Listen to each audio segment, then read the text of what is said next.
Şu anda Kartal Yuvası olarak adlandırılan Mardin Kalesi'nin karşısındayız. Yani eski Mardin'in, tarihi Mardin'in hemen karşısında 10 kilometre mesafede Biherke köyündeyiz.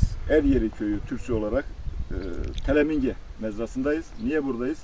Çünkü burada son dönemin önemli krizlerinden birisi olan gıda güvenliğini konuşacağız. Organik tarımı konuşacağız. Burada Mahmut Barık organik tarım yapıyor. Mahmut Barık ilginç bir hikayesi de var. Aynı zamanda uzun süre 12 Eylül zindanlarında kalmış. O açlık grevlerine, direnişlere tanık olmuş. Çıktıktan sonra da organik tarım üzerine eğitim almış. Arkeoloji üzerine eğitim almış. Şu anda bahçesindeyiz. Organik tarımın yapıldığı bahçedeyiz. Merhabalar. Merhaba. Tekrar hoş geldiniz. Teşekkürler. Sizi başımda ağırlamaktan gerçekten onur duyuyorum. Bizi onurlandırdınız gelmekle. Dediğiniz gibi uzun süre cezaevinde kaldım. Çıktıktan sonra yani ben hep ilgi duymuşumdur. Ekolojiye, üretime, ekolojiye ilgi duymuşumdur. Sonra şeyden sonra yani cezaevinden çıktıktan sonra bir bahçe satın aldık. Şimdi beraber bir oturduk, karar aldık. Bahçe aldım. Bahçede de bu bahçede farklı bir şey denemek istedik. Yani alışılagelmiş geleneksel üretim biçimi. Geleneksel üretim biçimi bizde budamadan çapalamaya, çapalamadan traktörle çöl sürmeye ve zararlarla mücadelede geleneksel bir yöntem var. Şimdi bu geleneksel yöntemde bir sürü şeyler var. Yani olmaması gerekenler var. Mesela traktörü sürdüğün zaman çeşitli ağaçlara zarar veriliyor. Kimyasal kullandığınız zaman mikroorganizmaları öldürüyor. Ağaç meyve tuttuktan sonra izler bırakıyor. Yani o kimyasal iz bırakıyor ve bu kimyasal kalıntılar insan yediğinde insana taşınmış oluyor. Dolayısıyla biz bu geleneksel üretimin dışında bir üretim biçimi biz araştırmasını yaptık ve biz organik tarımda karar verdik. Şimdi organik tarım bakınız bizde hem ben organik tarım yapıyorum, benim komşum geleneksel tarım yapıyor. Bak çok son derece düzgün biçimde sürülmüş, düzgün biçimde de şey yapılmış, ilaçlama yapılmış ve budaması da yapılmış. Ama benimki böyle değil. Ben biraz daha çok zararlarla mücadelede, yani hem fungal hem de mantar hem de böceklerle mücadelede organik kullanıyorum. Mesela yöntemlerim var. Hem de budamada da yine farklı kullanıyorum. Mesela bunları ben yöntemlerine isterseniz geçeyim. Aynı zamanda doğduğunuz köye de yakın bir alan burası. Evet. Köyde örneğin organik tarım yaygın mı? Kimyasal ilaç mı kullanılıyor? Yani bilinç artıyor mu? Örneğin bu çevredeki köylerde organik üretime dair bir bilinç artıyor mu? Kesinlikle ben öncülük ediyorum. Nasıl size bunu açık söyleyeyim. Geleneksel tarım, geleneksel zararlara karşı mücadelede kesinlikle eski yöntem hala yaygın biçimde kullanılıyor. Niye kullanılıyor? Çünkü insanlar rahata alışmış. Yani atıyor, geliyor, gidiyor ilaç firmasından ilacını alıyor, holderini alıyor, atıyor ilacını ve gidiyor rahat bir günlük bir iş. Ama organik tarımda biraz daha çaba gerektiriyor. Onun için kimse böyle biraz daha toplum alıştığından, böyle rahata alıştığından eski yöntemde ısrar ediyor.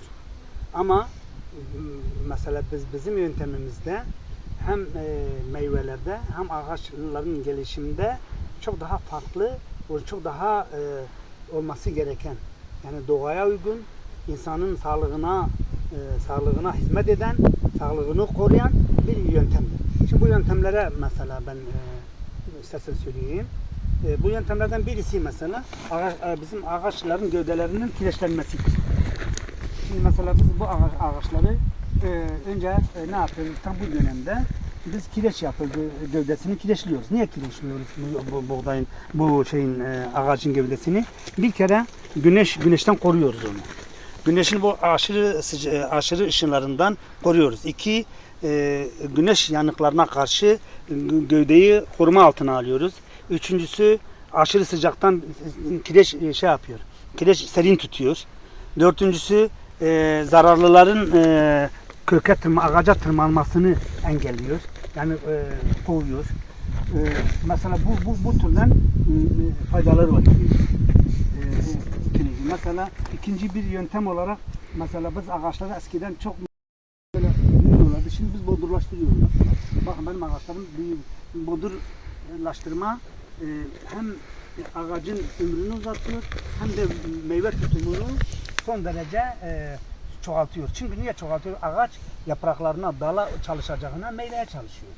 Yani bilinçli tarım diyoruz. Yani ben organik tarıma yani kimyasal kullanmadan bilinçli tarım diyorum. Genel kısalın karşısında bilinçli tarım yöntemi diyorum ben buna. Ve bu başka en önemli faydası nedir? Mesela biz kimyasal attığımız zaman bazı ilaçlar etkisini 15-20 günde geçiriyor. Bu doğru. Ama bazı ilaçlar mesela zararlarla mücadelede ağaca atılan meyve tutumuna kadar devam ediyor. Dolayısıyla meyve tuttuğu zaman ve hala o ilacın etkisi olduğu zaman o ilaç direkt meyveye de yansımış oluyor. Meyvenin içine de girir ve o meyveyi yediği zaman bir kimyasal meyve, bir alma yiyorsun, kiraz yiyorsun. Yani ne meyve ağaçta hangi meyve ağacı varsa o ağaçtan o meyvesinden insanın vücuduna da geçiyor ve hepsi de kanserojendir. Yani insanın çeşitli hastalıklara, nefes darlığına, damar tıkanıklığına, kansere vesaire davetiye çıkarmadır. Yani kısaca ben mesela bunun dışında yani bir anlamda o aldığı kanserojen kimyasal maddeler neticesiyle üretilen gıdayı aldığı zaman gelecekte bütün aslında gelirinin önemli kısmında hastanelere harcamak kesinlikle çok kalıyor. güzel bir konuya değindiniz. Yani biz çok ürün alabiliriz. Ama asasında biz hastalık alıyoruz. Yani biz o meyveden diyelim ki bu ağaç 500 kilo değilsin bu zeytin.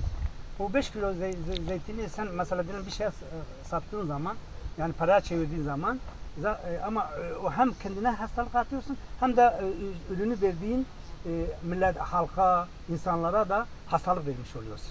Ama biz ne yapıyoruz? Biz kimyasal kullanmadık. Dedim ki mesela bu bir yöntem. Mesela bordo bulamacı var. O ikinci yöntem. Üçüncü yöntem mesela yeni bir yöntemimiz daha var. Mesela biz düşünüyoruz mesela mobil kümesçilik. Mesela bunları tavukları bırakacağız, mobil kümese koyacağız ve bu mobil kümesin içindeki hayvanlar kanatlı hayvanlar. Yani küçük kanatlı hayvanlar. Bunları ne yapacak? Bu otları hepsini temizleyecek ve zararlıları da topraktan ayıklayacak. Bunun gibi çeşitli yöntemler. Yani ben sürmede biz iz düşümü diyoruz. Mesela hepsini böyle kilyatör diyoruz, soflu diyoruz yani böyle üretim aletleri var. Onunla sürme dışında biz mesela ağacın iz düşümü var. Şimdi bu iz düşümü nedir? Ağacın gölge yaptığı yere kadar. Yani şu ağacın şurasına kadar. Şuradan etrafında biz güzel bir çapa yaptığımız zaman ona yeterli olur. Yani buradaki şuradaki ot mesela diyelim 2 metre uzağındaki bir ot o ağaca zarar vermez. Zaten tek yıllık bitkidir. Şimdi bu otlar çok yıllık değil. Bu ağaç çok yıllıktır. Ama öbürün yanındaki şeyler tek yıllıktır. 10 gün sonra bu otlar zaten hepsi kuruyacak.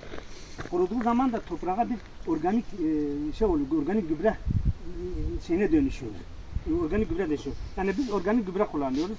Dediğimiz gibi gübre de kullanmıyoruz. Bakın ilaçların dışında mesela şeyin dışında da kullanmıyoruz. Yani fosfatı, potasyumu bunları da başka organik gübrelerden sağlamaya çalışıyoruz. Kaç yılda bu bahçeyi oluşturdunuz? Şimdi Kaç ağacınız var? Ne çeşit şu ağaçlarınız anda var? benim şu anda Biz bahçeyi aldığımız zaman 18 dönüm aldık.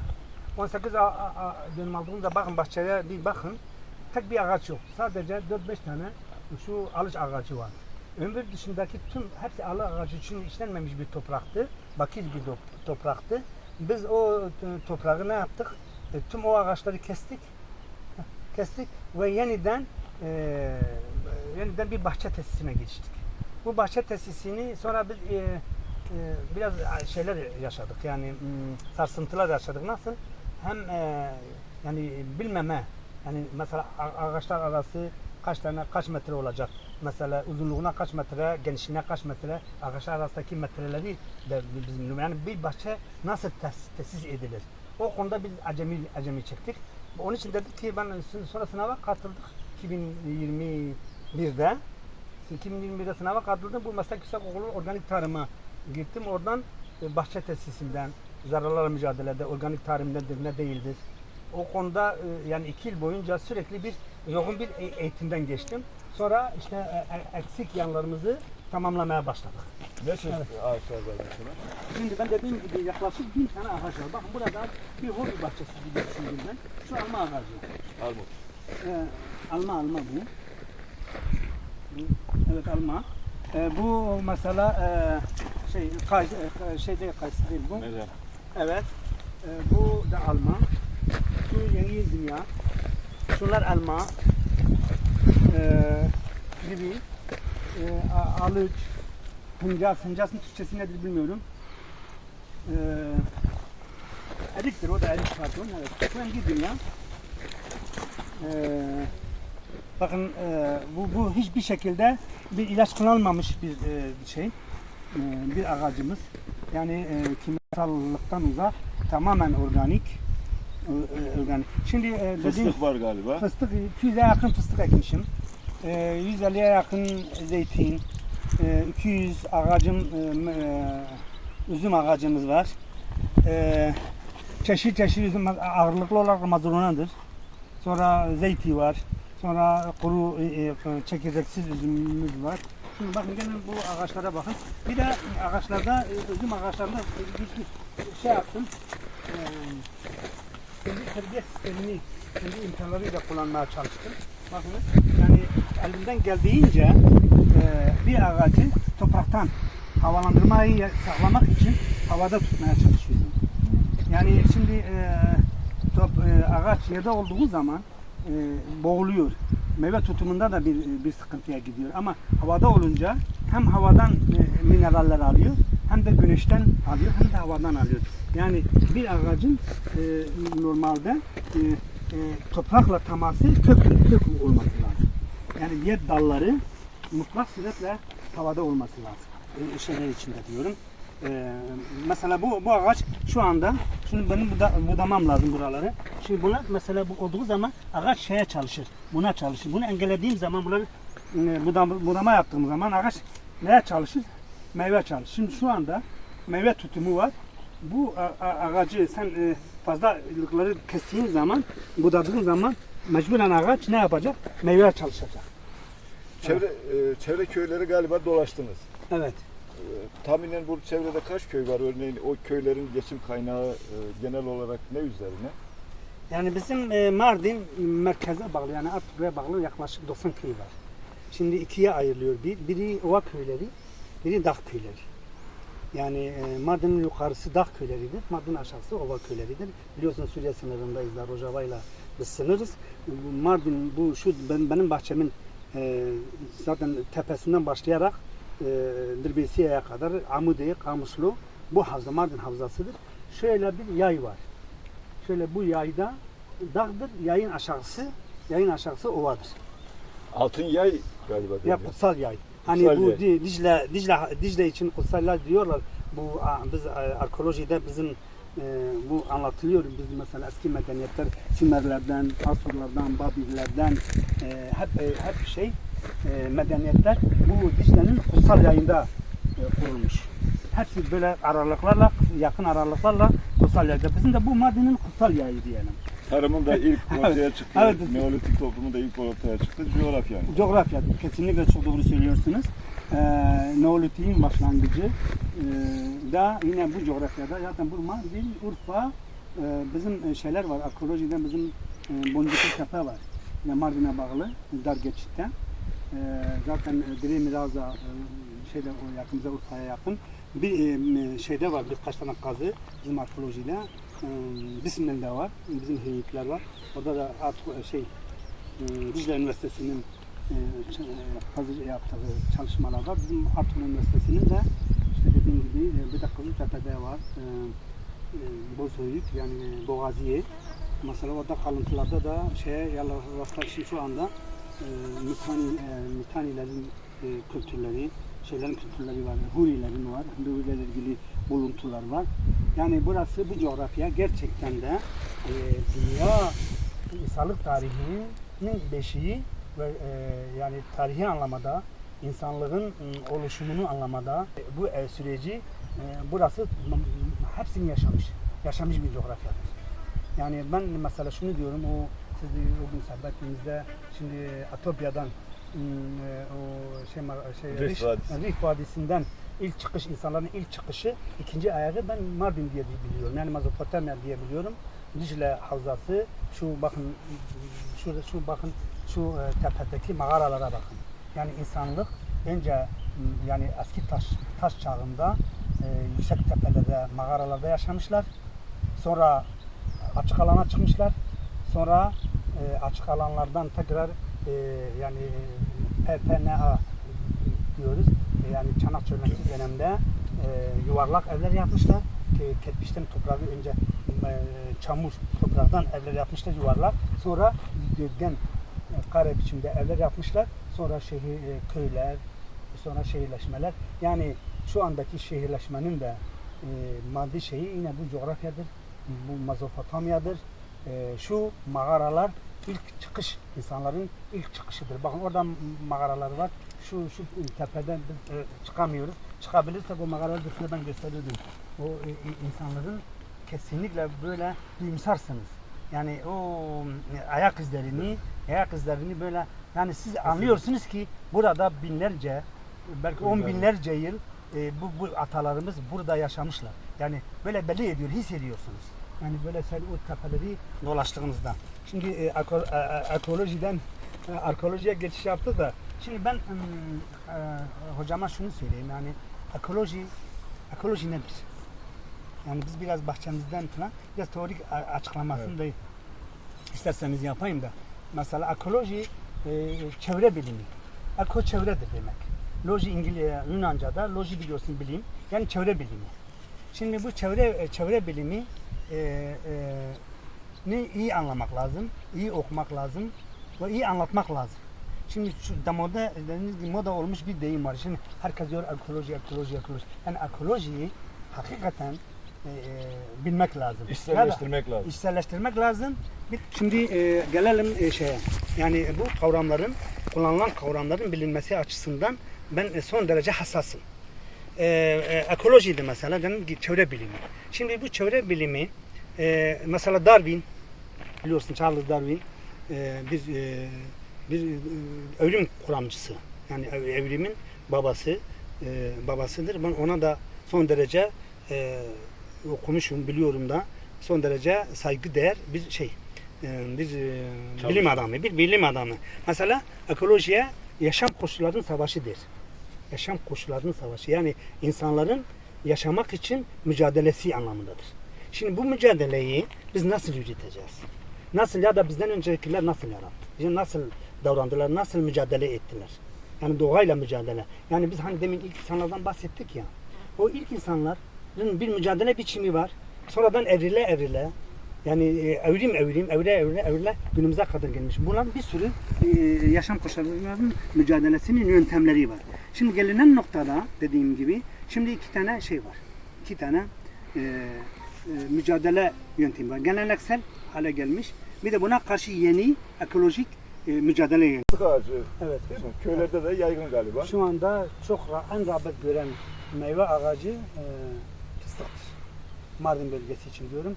Bu ovada yani her köyde yüzlerce dönüm fıstık ekiliyor. Dikiliyor. Şimdi şeyde kalmıştık hocam. Siz bir soru sormuştunuz köleyle Evet, ilgili. evet, evet. Biz Mardin dediğim gibi bu Mardin yayı var. Yayın aşağısı ova, yayın yukarısı dağdır. Şimdi ovada geniş araziler var. Çok verimli geniş araziler var. Dağda ise taşlık olduğu için genelde meyve ağaçlarıdır. Meyve ağaçlarıdır. Meyve ağaçları da bakın burada şimdi burası da dağdır. Bakın biz ne yapıyoruz? Meyve ağaçları dikimi yapıyoruz. Yani tahıl üretmiyoruz. Ama ova tahıldır. Yani buğdaydır, arpadır, mercimektir. Garis ne diyorlar Türkçesi? Mısır. Mısır'dır. Yoğun üretim potansiyeli var. Yoğun üretim potansiyeli ama tek yıllık bitkiler. Tek yıllık bitkiler. Yani buğday, arpa, yulaf, mısır, mercimek dediğimde bir de bostan, acur, karpuz, kavun bu tür şeyler ovada yetiştirilir. Komünede uygun alanlar. Kesinlikle komünal yaşama uygun alanlar. Ama şeyde dağ kesiminde ise çok yıllık bitkiler. Şu fıstık gibi, ayva gibi, armut gibi, elma gibi, zeytin gibi, incir gibi vesaire vesaire bunlar. Şimdi dediğim gibi bu köylerde üretim biçimi bu. Yani bizde şimdi bazen şu çok ilginçtir. Benim hep şeyime gidiyor. Yani bir evrimleşmede ya da değişimde şeylerin hafızasına kazınır. Bazı gelenekler Nesilden nesile. nesile aktarılırken ya da nesilden nesile değişim olurken yani bir başka üretim biçimine ya da bir başka toplumsal biçime, toplumsal ilişkilere evrilirken insanın hafızasında, toplumun hafızasında eskiden kalma şeyler kalıyor. Eğer ben komşum Süryani'nin başından geçerken ben onun ağacını koparma yerine elimden makasla, budama makasıyla onun fazladan kalmış, yani onu göremediği bir fazladan dalı eğer kesersen, budama yaparsan, hizmet yaparsan o zaman ben insanım, ben komşuyum, ben akrabayım, ben dostum, ben hoşgörülüyüm. Yani bunu yaparsam, yapmam gerekiyor. Bunu yapmamız gerekiyor. Son dönemlerin en önemli sorunlardan birisi.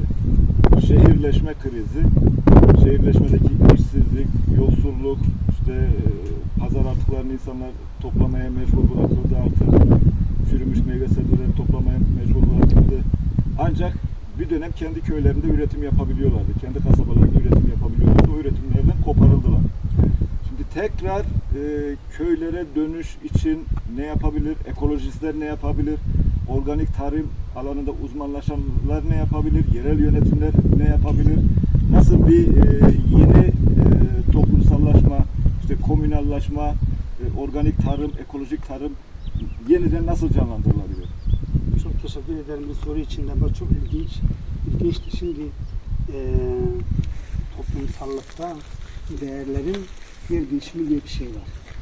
Yani nasıl yer değişiyor? Mesela ben o arkeolojiyi anlatırken dedim ki ilk insanlar ne yapmışlar? Mağaralarda yaşamışlar. Sonra mağaralardan açık alanlardan yuvarlak yapılara, yuvarlak yapılardan kare biçimdeki yapılara, sonra köylere falan, sonra şehirleşme. Şimdi biz ne yaptık? Yani gelinen nokta nedir? Köyleri de terk ederek şehirleşmeye başladık. Şehirlerde yaptık. Şehirlerde üretim yok. Bakın mesela Avrupa'da arkadaşlarım var. Diyor ki mesela kız kardeşim İsveç'te diyor ki İsveç'in tüm zenginleri köylerde yaşıyorlar. Fakirler şehirlerde yaşıyorlar. Bak nasıl kriz edilmiş. Nasıl değerler kriz edilmiş. Yani normalde biz köy dediğimiz zaman köylü aklımıza gelir. Değil mi? Ama şu anda köylü köyde değil. Şehirli de şehirde değil. Şehirli köye gelmiş, köydeki de şehre gelmiş. Anlıyor musun? Çünkü orada şimdi köyde üretimde koparılmış. Köylü kendi özelliği olan, geni olan, onun varoluş sebebi olan üretimden koparılmış. Dolayısıyla aç kalıyor burada. Ne yapacak? Gidecek fabrikada, o zenginin fabrikasında köle gibi çalışacak, ücretli köle olarak çalışacak. ona para kazandıracak, ona üretim yaptıracak. O da ne yapmış? Oradaki fabrika sahibi de o da gelecek işte benim köyüme, bağıma bahçe olacak. Bak olmuşlar da şu anda durum. İstanbul'da da durum böyledir. Mesela geçen İstanbul'a gittim. O Beylikdüzü'ndeki o korkunç, Silivri'deki korkunç şeyler var. Çiftlikler var. Hep İstanbul'un en zenginleri o çiftliklerde yaşıyorlar ve bizim Mardin'den bu coğrafyadan göç ettirilen insanlar da o tortul işçilerde, fabrikalarda köle gibi çalışıyorlar. Yani hayat yok onlara. Sabahleyin bir koşuşturma. Ben 6 ay kaldım İstanbul'da dedim. Geçen sohbetimizde de söylemiştim. 6 ay kaldım İstanbul'da. Yani hayat yok. Sabah erken kalkıyorsun, bakıyorsun nasıl akşam oldu bilmiyorsun. Nasıl sallanabilir? Nasıl gelebiliyorsun? Şimdi değerlerin yerine oturması lazım. Yani köylünün köyde, şehirlinin şehirde olması gerekir. Yani biz köylüyü üretimle barıştıracağız. Üretimle barıştıracağız. Yani üretimle nasıl yani bu emeğinin karşılığı olacağına ona ikna etmeliyiz ona. Yani köylüyü kendi geçimini sağlayacak, ürettiğini karşılığını alabilecek bir sistem ona kabul ettirmesen gelmez. Yani ben burada şimdi mesela gidiyor mesela günlük 1 milyarlarla çalışıyor. Ben anlatıyorum bizim komşulara ya da durumu iyi olmayanlara. Diyorum ki bakın beni örnek alın diyorum. Bakın ben 200 tane ağacı dikmiş. Meyve ağacı yani üzüm ağacı dikmiş. Bu üzüm ağacı benim pekmezimizi karşılar, pestilimi karşılar, şarabımı karşılar. Ne istesem yapabilirim bununla. Yani çok ederi, atma değeri çok. Bunu ona anlatmam lazım. Aynı zamanda yani, sağlıklı. Aynı zamanda sağlıklı dediğim gibi. Bir de şeyden uzak yani geleneksel üretimin dışında. Yani daha modern, daha ekolojik bir üretim yöntemiyle. Yani hem sağlığına zararlı. Şimdi bu hava, bu toprak, bu ağaç, bu kuşlar, bu böcekler, bu su, yerin altına çıkan bu su. Bak ben 220 metrede su çıkarıyoruz. Tamam mı? 220 metrede su çıkarıyoruz. Ama öbür yandan Söbin'den o borularla, o paslı borularla geliyorlar, o suydan biz içiyoruz. Ama ben ne yapıyoruz? Eğer doğaysa, eğer köyse, eğer kırsalsa daha sağlıklı, daha modern, daha uzun süreli, daha sağlıklı bir yaşam var. Bunu bizim köyünün köy olduğunu, yaşamın garantisi olduğunu ona kavratmamız lazım. Yerel yönetimler ne rol düşer? Şimdi yerel yönetimlere bence şu rol düşer. Bu yerel yönetimler, ben önerilerimizi de bazen sunuyoruz böyle sohbetlerimizde. Yani dediğim gibi köylünün emeğinin karşılıksız olmayacağını ona ikna etmemiz lazım. Ona yol göstermemiz lazım. Yani sen bahçeli yap, bahçe tesisinde. Yani mühendisler var, ziraat mühendisleri. Mesela benim gibi daha bir sürü gençlerimiz var. İş güç, yani mühendis olmuş, üniversiteyi bitirmiş ama iş alanı yok. Yani tecrübesi var ama iş alanı. Onlara da iş çıkarıyorsun, köylüye de iş çıkarıyorsun. Yani korkunç derecede bakir alanlarımız var. Bakınız yukarıda hiç dokunulmamış topraklar var. Şurada bakın, şurada ben size göstereyim. Şurada yani 900 dönüm arazi var. 900 dönüm. El değmemiş 900 dönüm arazi var. Yani ben bunu mesela şöyle söyledim. Ben o zaman Büyükşehir Belediyesi'ne de söyledim. Şöyle bir proje dedim. Mesela bu proje zamanınız varsa bu proje kısaca değineyim sizin. Bakın burada 1200 ile 900 yaklaşık 2000 dönüm var. 2000 dönüm tarımsal alan var. Ben dedim ki Sayın Başkan'a Ahmet Türkiye'de direkt söylemedim ama onun danışmalarından birisine ben böyle paylaşma durumumuz oldu. Dedim ki bunu eşit şeylere bölelim.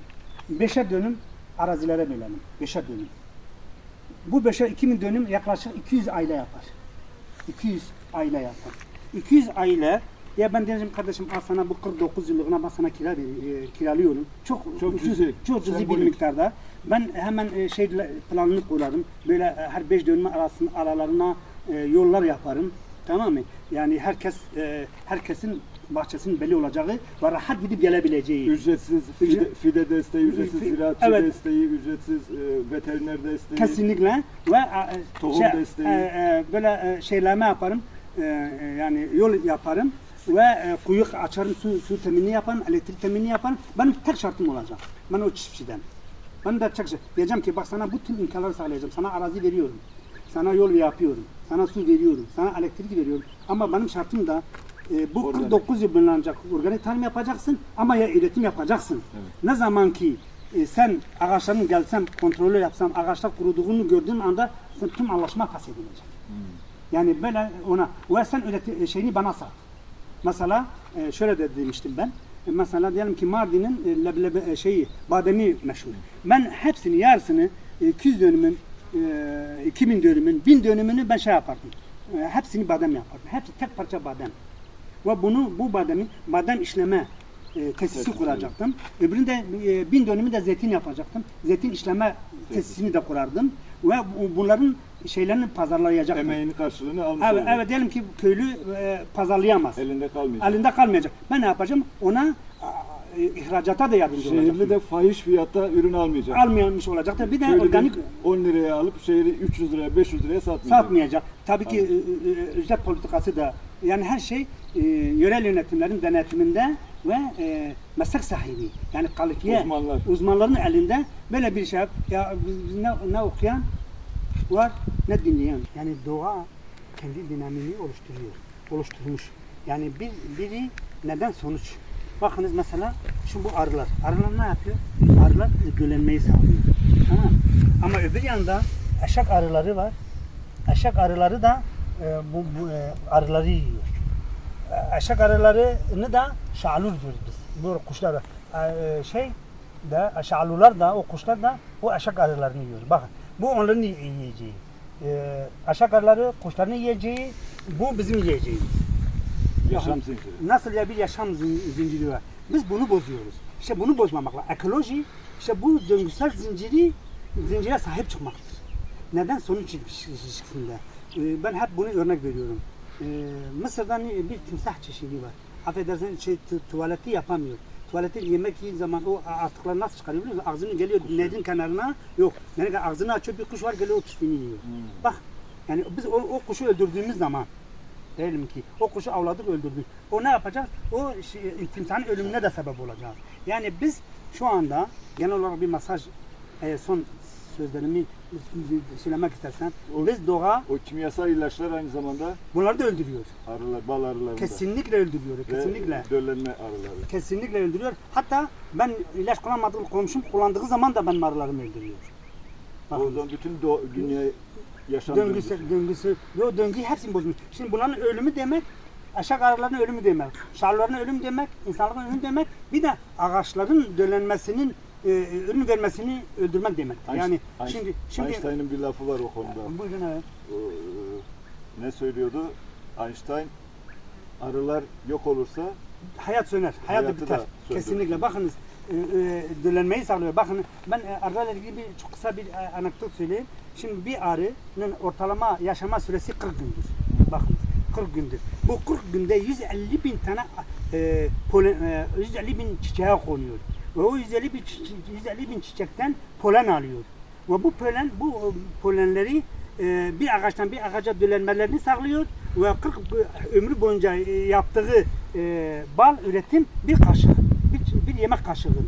Bak onun için bir ömür olan, bir arı için bir ömür olan bir kaşık bal bizim için sabah kahvaltısında bir lokma ekmeğe sürmek demektir değil mi? Bakın bu döngüyü bilmek lazım. Bak nasıl bir ömre adanan bir kaşık bal bizim için neyse onun içinse bir ömürdür.